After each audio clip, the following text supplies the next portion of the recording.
আমার কাছে আমার শাশুড়ি হবে আমার আরেক মা। আর আমি আমার মাকে যে ভালোবাসাটা দিয়েছি, আমি সবসময় চেষ্টা করবো আমার শাশুড়িকে আমি একই রকম ভালোবাসা দিই, যেন আমার শাশুড়ি সবসময় বলে আমি আর নিতে পারছি না, ইনাফ হয়েছে। অ্যাসিস্টের ছবিটা আমার শাশুড়ির মতো লাগছিল। ওনার চেহারার সাথে আর কি অনেক মিল হয়েছে আর কি লাগছিল। আমার শাশুড়ির চেহারা এরকমই। সবাই তো শাশুড়িকে একটু ভয় পায়, সেই হিসাবে শাশুড়ির মতো লাগছিল। আচ্ছা, তাহলে প্রথম ভিডিওটাতে দেখতে পাইতেছি যে প্রথমে যে মহিলাটা উনি বলতেছে যে উনি ওনার শাশুড়ির অনেক যত্ন করবে, ঠিক আছে। আমি প্রথমেই বলবো যে এই কথাগুলো যারা বলে ওনারাই পরবর্তীতে দেখা যায় যে আরও বেশি অত্যাচার করে।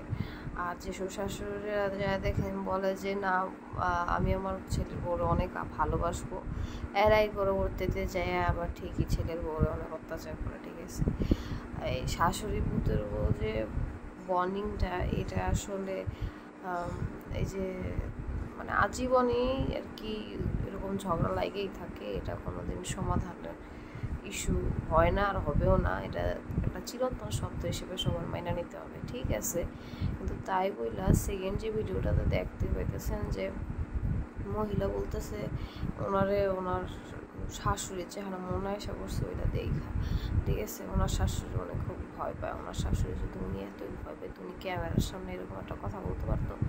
ওনার তখন চিন্তা হইতো যে না আমার শাশুড়ি আমি অনেক ভয় পাই, আমার শাশুড়ি যদি ক্যামেরায় কোনো সময় সত্যি এই ভিডিওটা দেখে তাইলে আমার কি করবে, এই চিন্তাটা কি তার ভিতর কাজ করছে। তখন তো মনে হয় চিন্তা করছে যে না ভাইরাল এগুলো তো ভালোই হবে, ঠিক আছে। এরকম চিন্তা করে আর উল্টাপাল্টা একটা কথা বলে বেড়াইছে। উনি শাশুড়ি তো আমার মনে হয় না ভয় পায়, ওনার উল্টা তো মনে হয় ওনার শাশুড়ি ওনারে ভয় পায়। আর উনি পাবলিকলি এরকম একটা কথা কেন বলবে? উনি খুবই বাজে একটা কথা বলছে। ওনার মানে কোনো শিক্ষা নাই আমি বলবো, ওনার কোনো জ্ঞানও নাই যে উনি কীভাবে এরকম একটা কথা সবার সামনে বলে।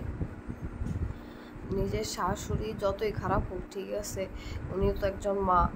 আবার উনি তো ওনার সন্তানের সাথেই সংসার করতেছে। তো ওনার যদি শাশুড়ি এতই খারাপ হয়ে থাকে তো ওনার সন্তানরা ওনার সহ্য হইতেছে না, মানে ওনার সন্তানরে ওনার কীভাবে সহ্য হইতেছে?